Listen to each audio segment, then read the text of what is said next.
Come on down.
What is up? It is Saturday. The clock has turned. The month has turned. As we turn the page from September to October, it means that football season, Zeno, is heating up. Welcome on into Let's Bet It. Lauren Jabbar here with MZ, the one and only Mark Zeno. How are we today? Happy Saturday.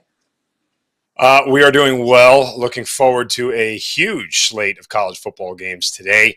Hopefully cashing some tickets, and Detroit looks good on you as ever. Thank you. I am in the guest bedroom at my parents' house. The beautiful decor that you get at a parent's house. You love to see it. You can always tell. So hopefully, a guest bedroom is always so plainly decored. You can always tell when it's a guest bedroom. Like, you could tell no one ever goes in there. Everything is for show. it's very yellow and bright and beautiful. I love it. I absolutely love it. To be honest with you, this is actually my bedroom because, well, I'm staying in my brother's bedroom right now. When I went to college, my brothers decided to take my bedroom because it was the nicer one and repaint it. And I got home from college one semester and I'm like going to my bedroom and I'm like, what?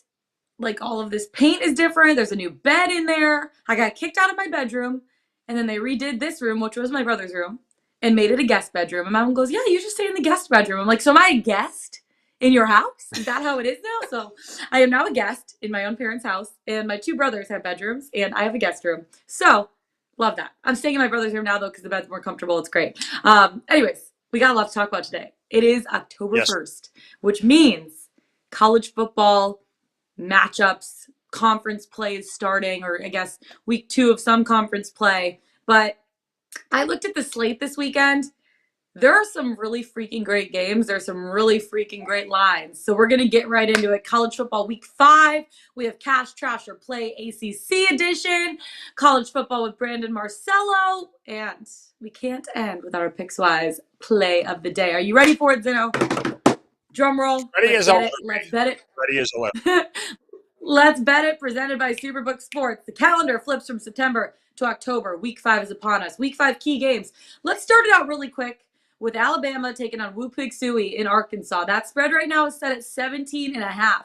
Is this a game where it can kind of catch people off guard? It's a battle of 2 top 25 SEC teams. Arkansas dropped last weekend in a close game to Texas A&M. It was a heartbreaker. The Crimson died perfect at this point through 4 weeks. 3 big wins, a 1-point win over Texas in week 1. Arkansas almost upset Bama last year. Bama right now on a 15-game winning streak against the Razorbacks. Does Arkansas cover the spread here? Because this 17.5 is looking pretty, in my opinion. Lord, I hope so. I settled on this as my play of the day, although I pivoted from another game that we may get a chance to talk about here. That said, last year when these two teams played, they racked up over 1,100 yards and 50 combined first downs in a scoring fest. This year, I don't think those numbers will be duplicated. Why? Simply because John Mechie III, Jamison Williams, and Treylon Burks aren't running around through the opposing secondaries like they were last year. So that said, what are we looking at this matchup for this year? Well, Arkansas clearly is a much better offensive team overall. They're running the football really well. They have KJ Jefferson at quarterback. He's been dynamic. He's been everything that you want him to be. And you look at Raheem Sanders, the lead running back in the SEC for Arkansas, pacing the way on the ground. Still, Alabama's got a really good defense, and their offense is scoring 57 points a game versus teams not named Texas. So, Wow. what do we know about Alabama's offense at this point? In the one game they played against an actual real Power 5 school, Vandy doesn't count. Yeah. Sorry, Vanderbilt. Yeah. That said, They're just collecting a paycheck every. That's what they're doing at this point. Yeah, well, they're on their way to a paycheck theoretically, but that neither here nor there. All things put this together. Alabama has also struggled in its last 5 true road games. They were an average of 18.5 points favorites in all 5 of those games. They only won 1 by more than a field goal, lost 1 outright. So, Alabama on the road over the last season plus, and this includes this year in Texas, hasn't been exactly a great proposition as a huge favorite. I just don't know how much separates Alabama and Arkansas. Last year it was a 1-score game. They went back and forth the better part of 60 minutes, although it was more like a 2-score game, and Arkansas got a late score to bring it to 1. But still, 2-score game, meaning 2 touchdowns, and that was it. This just seems like a little bit higher of a number. If you had this at 13.5, I think a lot of things would look differently. At 17.5, you're asking them to win by 21. I'll back Arkansas today, although it's become a very popular public bet, which nauseates the hell out of me because, dear Lord, I don't same side as the public. You know what? It's okay. Sometimes you can't just fade the public all the time. I know Brandon Marcello actually sat down with Sam Pittman a little bit earlier this week, and so we'll chat with him about that. But the thing for me is Arkansas now has Drew Sanders this season. He has 31 tackles on the year, formerly a member of the Crimson Tide. So I feel like nothing that he sees that Nick Saban's going to throw at him is going to surprise him heading into today. Also, Arkansas leads college football with 20 sacks. Drew Sanders has 5.5 on his own. I know Arkansas is rising under Sam Pittman. They're going to be a really good team. Give them a couple more years. They're still not at the level that Alabama is at this point. They're not going to win this game, but 17.5 is a lot of points. That's a lot of points. So I'm siding with you. I'm actually going to tail you on this one, and I'm taking Arkansas plus 17.5. The game that I'm really looking forward to, ACC Atlantic battle of NC State Wolfpack taking on Clemson. I'm so excited for this game. The Wolfpack have their eyes set on a 5-0 start for the first time since 2018. Clemson has gone 5-0 to start 6 of their last 7 seasons. I was on the sidelines last week when NC State was playing UConn. I know it wasn't necessarily the best battle, but I was able to watch close and personal that NC State defense. They are so stinking good. Their secondary is phenomenal. Demi Sumo Karngbe, the best running threat for the Wolfpack team, one of the best runners, I think, in college football this year. He's the real deal. Devin Leary, for me, is the piece that makes me a little bit nervous. He's looked solid, but some of his passes he's thrown haven't been the sharpest. And even last week against UConn, I know that was a little bit of an issue too. But Clemson hasn't lost a home game, Zeno, since November of 2016. That's wild. DJU has been looking way better than last year. He's completed 64.3% of his passes. The Wolfpack, though, are 11-5 against the spread in their last 16 conference games. Clemson laying 6.5. Which side are you taking in this game? Well, last week, if you bet Clemson at 7 or 7.5 on the road against Wake Forest, you ended up being on the wrong side. This week, there were some 7s initially. Now it's down to 6.5 because of some money coming in on NC State. As you mentioned, Clemson, very tough to beat at home. Here's the real challenge for Clemson in this game.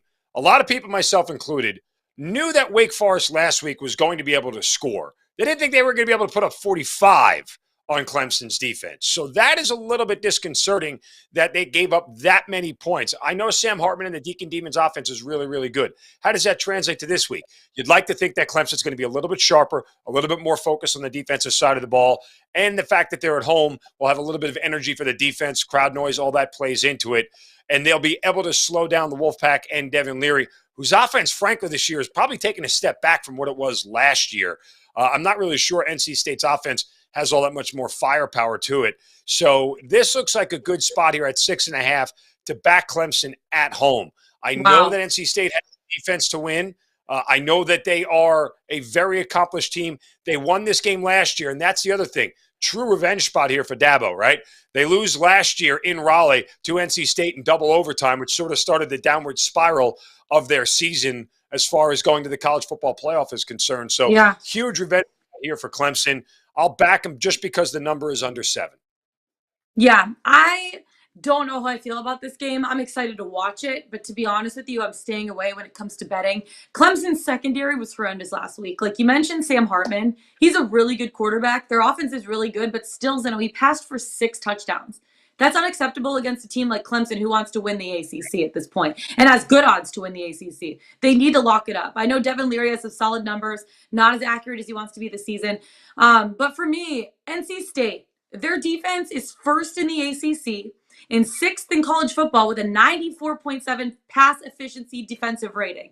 Their secondary is phenomenal. They have all 3 of their linebackers finally back and healthy, playing together for the first time in like 2 years. This is the first game between these two teams when they're both ranked in the top 10 in the AP poll. So that's exciting. Wow.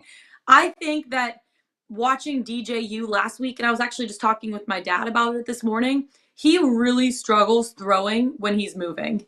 And NC State's defense is a team that's going to put a lot of pressure on the quarterback. He's going to have to move. If you watch some of his passes last week, they look like, they look like my passes when I throw when I'm standing there. Yeah, they were in a tight spiral, that's for sure. So it's going to be interesting how much pressure NC State's defense is going to put on DJU, if he's able to break down NC State's secondary because they're really good, and if Clemson's secondary is a step better than they were last week last week against Wake Forest. So we'll see who comes out. Clearly, you have to add in the Dad Jabara factor. I mean, as soon as he makes an edict, we all must follow. So if Dad Jabara is not on DJU rolling out of the pocket, not the pocket, then we have to follow. Yes. Let's take it to Kentucky versus Ole Miss.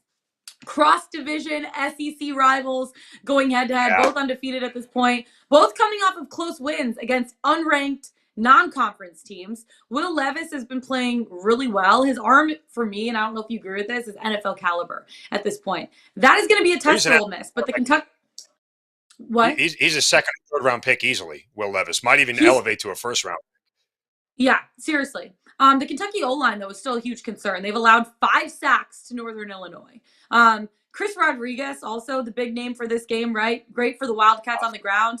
But again, you can't, when the O-line can't open up gaps, like, is he going to be able to take advantage? I know it's his first game back after 4 weeks. He's going to be hungry. The Ole Miss defense is solid. They're allowing the 10th fewest yards per play. The Ole Miss run game is solid, and so is USC's transfer quarterback Jackson Dart. Kentucky, they don't have much pressure when it comes to the pass rush. Do you think that they can lock it up against a team like Ole Miss? It's going to be interesting. Ole Miss right now laying 7 points heading into today's game. If you had told, excuse me, there we go. I'm all choked up about this game as we begin.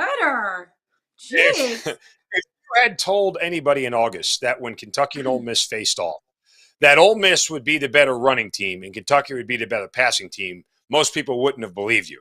But that is exactly the case. Why? For a variety of reasons. One, Chris Rodriguez hasn't played a game yet for the Wildcats, which is why they're only averaging 81 yards a game on the ground. And Jackson Dart tends up to be a better runner and rusher than he is necessarily a passer, and Lane Kiffin has sort of leaned into that a little bit. So that's where they are. But this game isn't about anything other than the Kentucky defense for me. One of the best defenses in the SEC, one of the top defenses in the country.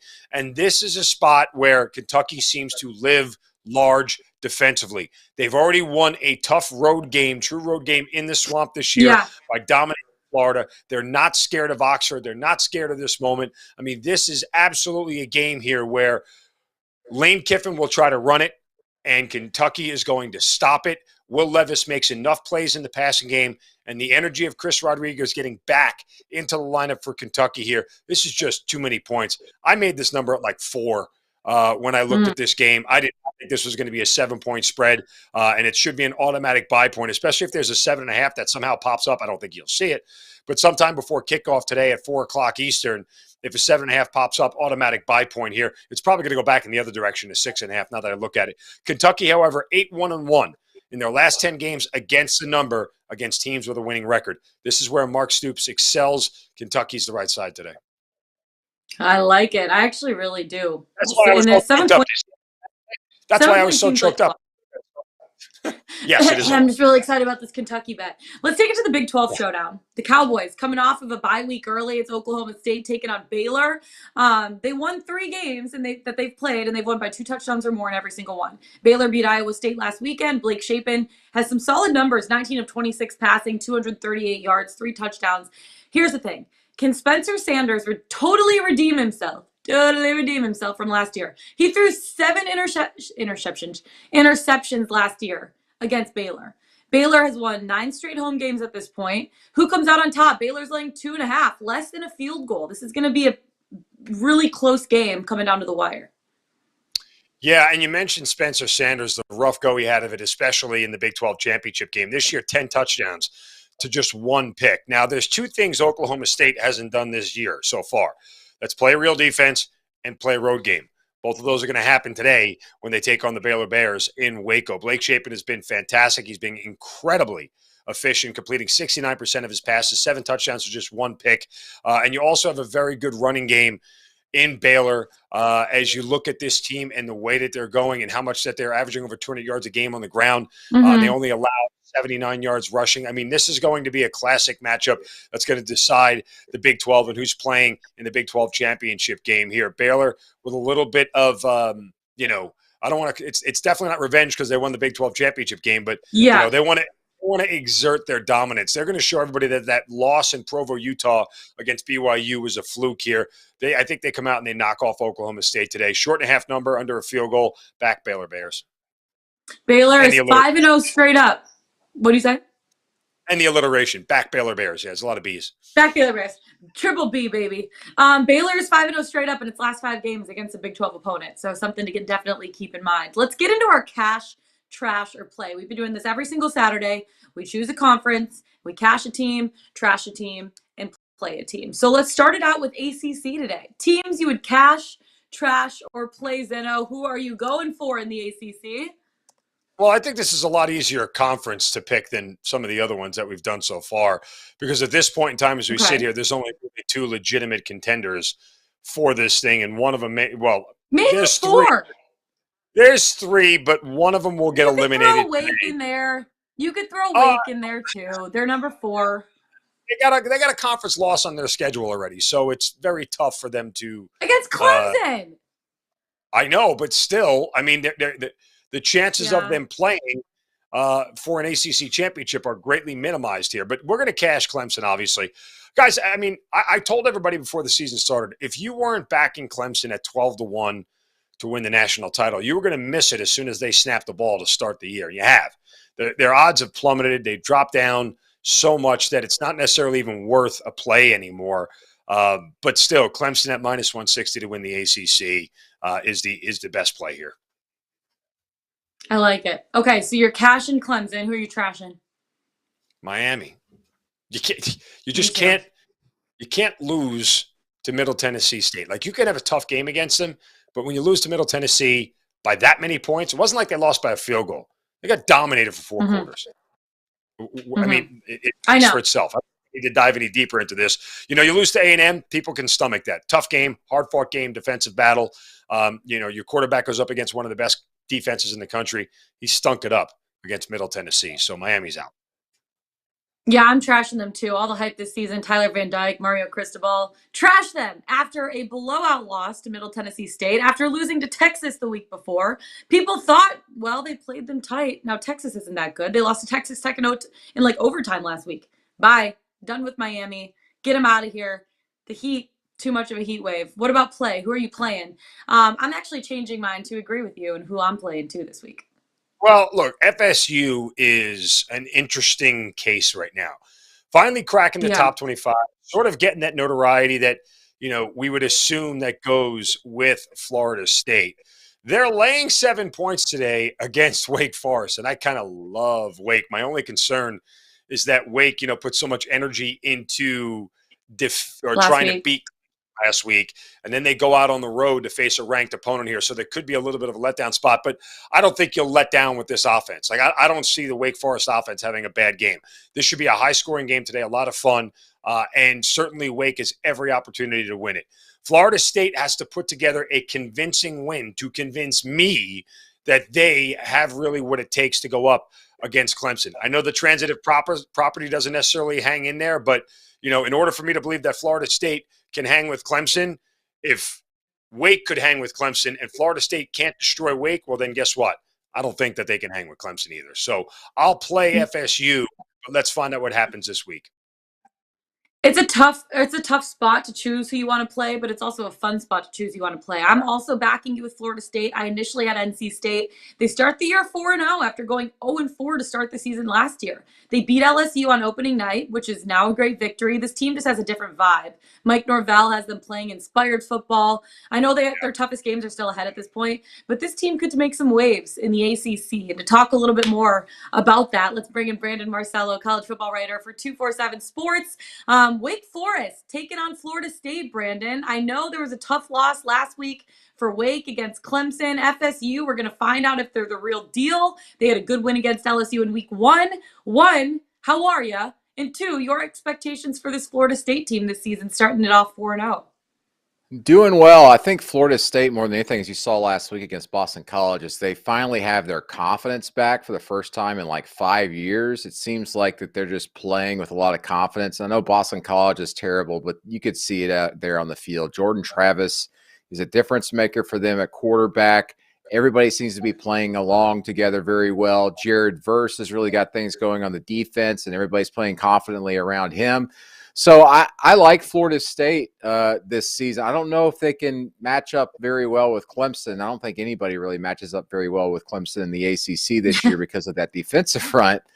But, I think Florida State's legit. I think they could be potentially a top 15 type of team by the end of this season. Brandon, let's look at the game between Michigan and Iowa. Kinnick Stadium has been a graveyard for top 5 opponents. In fact, the last 6 top 5 opponents that have gone there, 5 of them have lost outright, including Michigan several years ago, Penn State last year. I think Lauren and I and you can run a better offense than Iowa does right now. That aside, Iowa's all about defense, and the Michigan offense did not dominate last week against a bad Maryland defense like I thought they would. So is this another bad night for an AP top 5 in Iowa City? Potentially could be, and you mentioned it there about Michigan struggling a little bit last week against Maryland. Yeah. Here's the other thing. Michigan really has had the worst non-conference just schedule that we've seen in college football this season, and they've had up some stats. Just horrible. So I go into this game, I'm expecting low scoring. I know that's not a shocker to anybody, but what's going to be interesting to me is if Michigan's defensive front and their linebackers can actually get some pressure on Iowa and Spencer Petras at quarterback. That was Michigan's issue last week against Maryland. They could not really get a lot of pass rush there. They had to count on their cornerbacks play on the island for 5, 6, 7 seconds, and they did very well in doing that, but zero pass rush. And they finally had to go against someone with a pulse in the offensive line, and they struggled against Maryland. So that worries me a little bit as they go into Iowa. You're mentioning, I think the point total today that I saw, the last one I saw was 42.5. Michigan, their last 8 games have been involved in games that have been over 45 at least. But these two defenses since the start of 2021 ranked 4th and 5th nationally overall just in the last 1+ seasons.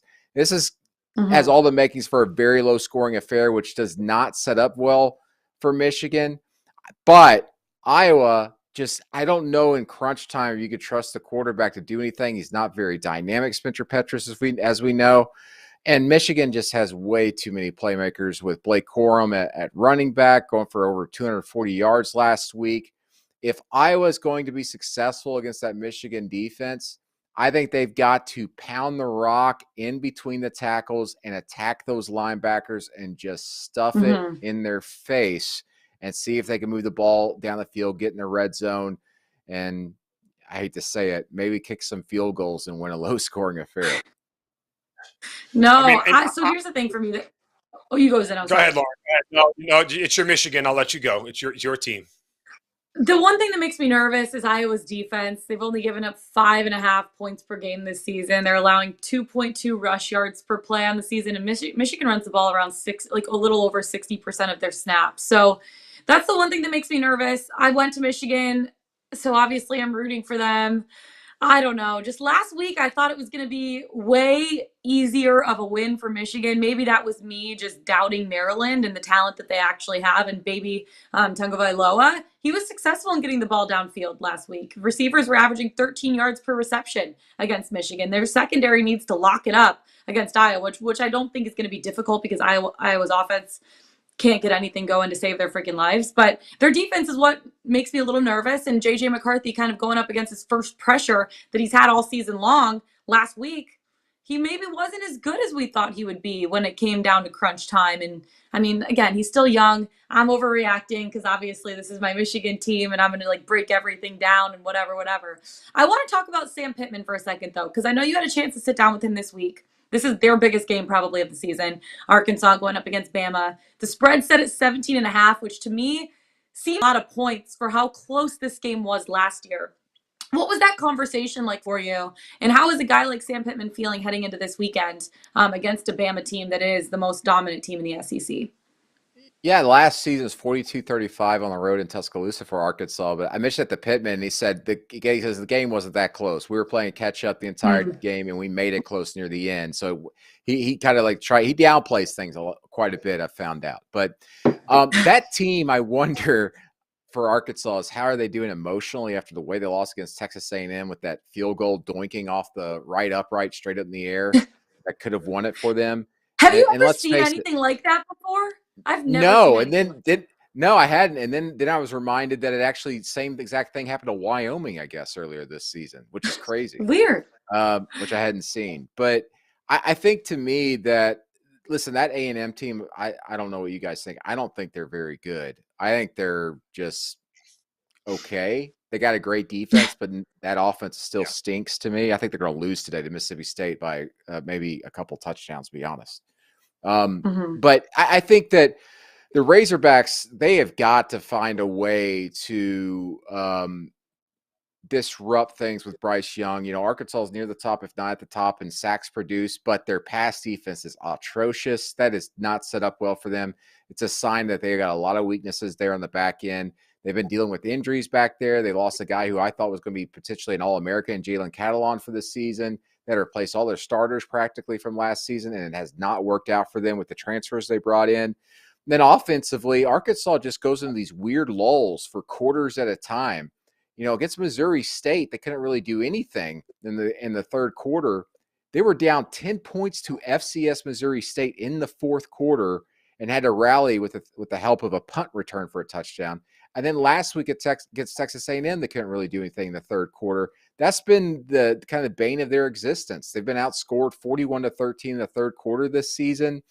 And if they are down at halftime and Alabama comes out and that trend continues out of halftime, I think the Razorbacks might be sending their fans to outs the stands by the time the fourth quarter starts. It's just not I don't think it's a very good matchup for Arkansas based off the personnel and those two key areas I was talking about. Mm-hmm.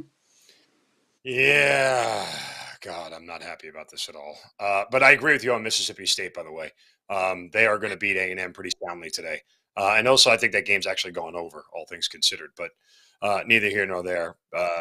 I'm just lamenting because I had Mississippi State as my best bet of the week, and I pivoted and I went to Arkansas earlier in the week. And not that I'm mad at my bosses, but I have to make a decision on Wednesday about a game on Saturday, which I don't like to do because it happens in 48 hours on Thursday and Friday, especially watching public money in on Arkansas as one of the more popular bet teams. And now I'm kind of nauseated and grossed out by it. What do you guys think of OU TCU? I just look at with Dylan Gabriel and Max Duggan, neither of them have thrown interceptions this season. That game to me kind of comes down to which team could just run the ball effectively. And both of them have top 20 rushing offenses. I think that we're in store for some big days from the likes of like Eric Gray. I think it's going to be a big ground day for both teams potentially. But the thing is TCU's rush defense is pretty good. That early morning game, that one has the makings of a very close game going down the stretch in the fourth quarter. I think it has the potential to maybe be the best game of the entire day in my mind. Yeah. When I look at it. Zeno, your thoughts? How does Oklahoma respond after last week and losing to Kansas K-State? Now, State, shocking. I mean, and again, you're on back-to-back road games for the Sooners. It's not a favorable spot for them at all. And these early kickoffs, man, they are for all of a sudden it's become like a weird thing in college football. Some of these young kids get so used to playing at 3:30 and the 7 o'clock and the 8 o'clock windows on Saturday nights. You get them up for these road games and they're sleepy in the first half. Like I would take a first half under in this game or a TCU plus, 3.5, I would assume, in the first half. Oklahoma may come back and win the game and they may, get warmed up in the second half because, look, I think they're decidedly better than TCU, but it's a tough place to play. When you go to TCU, but I would definitely look to the first half in this one. It's a similar spot too out on the West Coast with Utah playing Oregon State. They have a noon kickoff there, 2 o'clock Eastern. Now I like Utah to cover that number, the 10.5, but it's not going to shock me if it starts a little bit slower than people expect. Plus Oregon State in a classic letdown spot after giving everything they had to try to beat USC last week. But again, it's these early starts are definitely tougher ones to predict. I love that Oregon State defense. I love that Oregon State defense. I love what they're doing there. They just need Chance Nolan to stop throwing interceptions. That guy is so inconsistent at quarterback for them. 4 last week. I mean, you just cut one out. They may have beaten USC, and that's been his issue his entire career there. But yeah, go ahead. Sorry.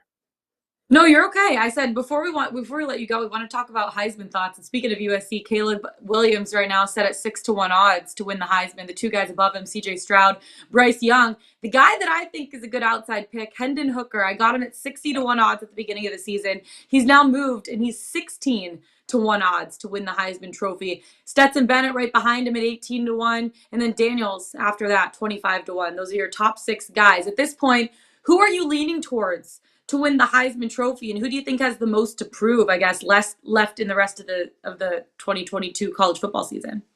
I think CJ Stroud at Ohio State has the best chance at doing so because of the schedule he's got left. It's a good schedule, and he's going to put up some huge numbers, and they're going to win the Big Ten most likely. And I think that's going to be enough to push him over.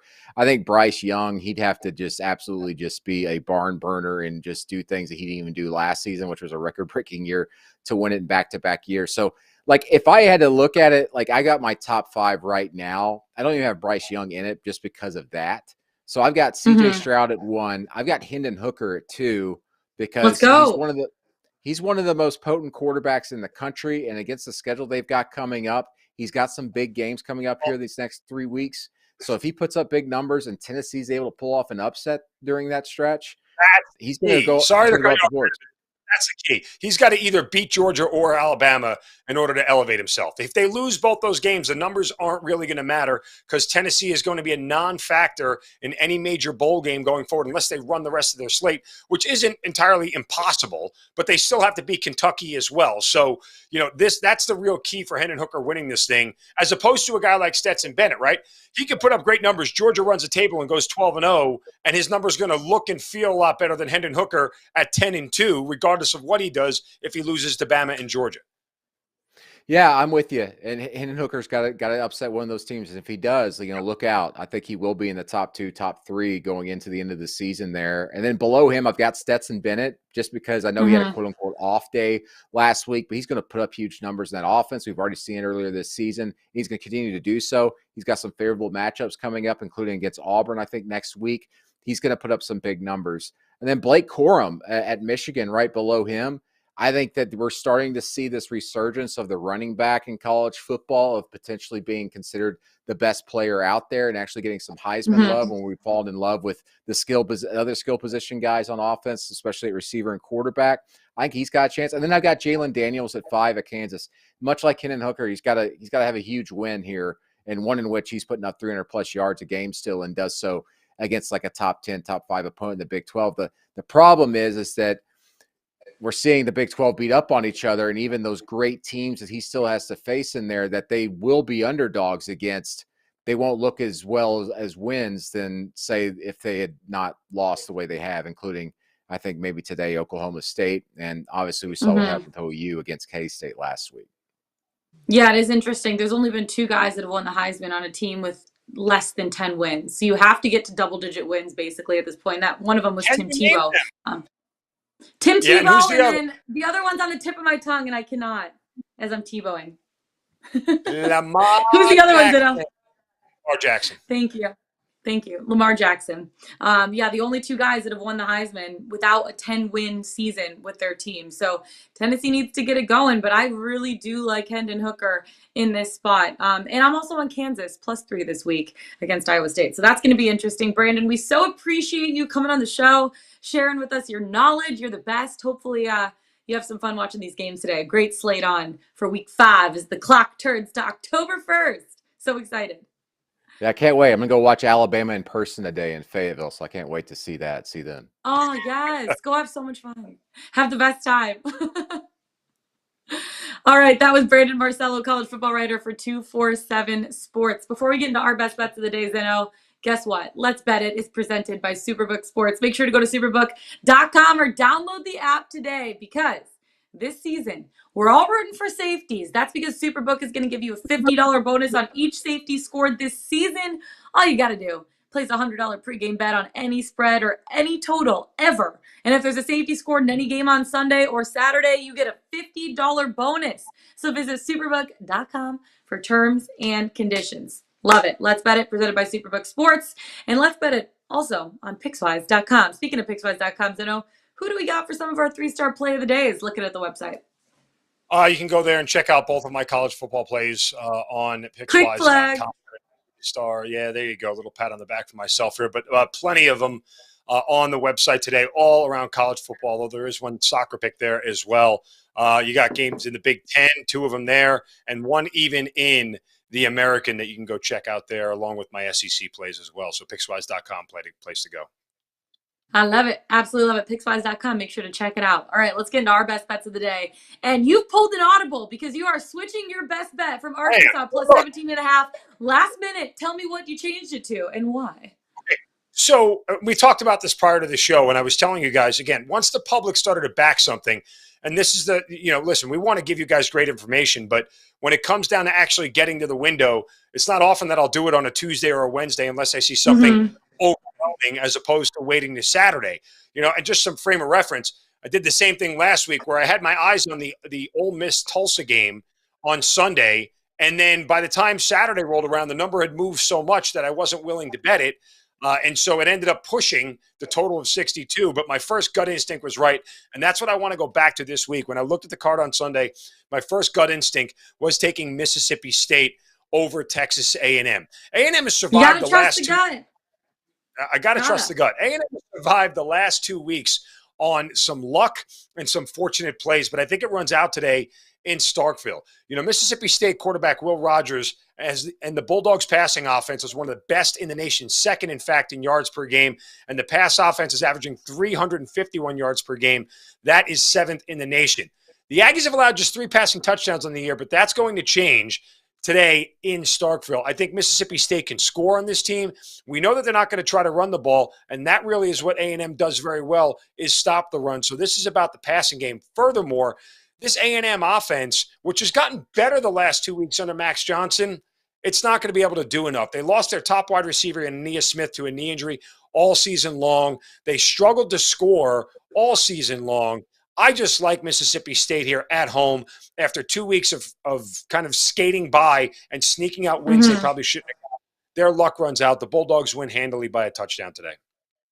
I like it. I absolutely like it. Mississippi State pulling the audible, laying 4 points. I am not pulling an audible. I'm doing the same bet that I've done the last 2 days that I've been pumping up. So God bless. Please, football gods, help me out with this one. Kansas, +3 against Iowa State. It's been a good run for Kansas, the only team in the Big 12 at this point that's undefeated. And Zeno, I said this to Jared yesterday, good teams win, great teams cover, and Kansas has done both through 4 weeks, 4-0 straight up and 4-0 against the spread. I know they're set to face a defense with a pulse this week. They can actually defend the run. They're 7th in the nation against the run, allowing 2.7 yards per carry, but they're still outside the top 50 nationally in offensive and defensive success rate.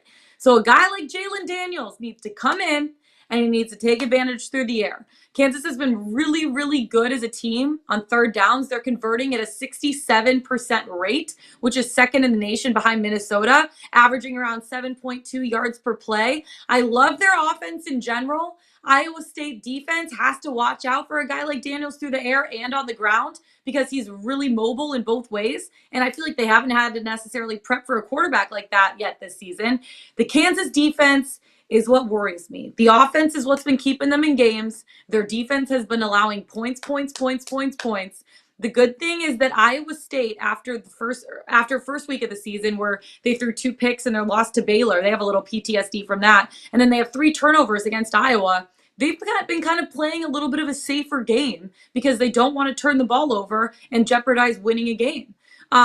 So that's the one thing I hold on to here. Maybe they're not going to make as many like risky plays in a place like this, and Kansas's defense can step up. I know their offense is good enough to beat a team like Iowa State, but Kansas 7-0 against the spread in their last 7 games. Make it 8-0 after today, getting the 3 points at Iowa State.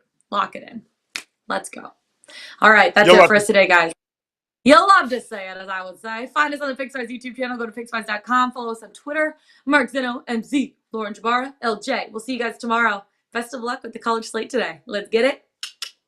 Let's get it.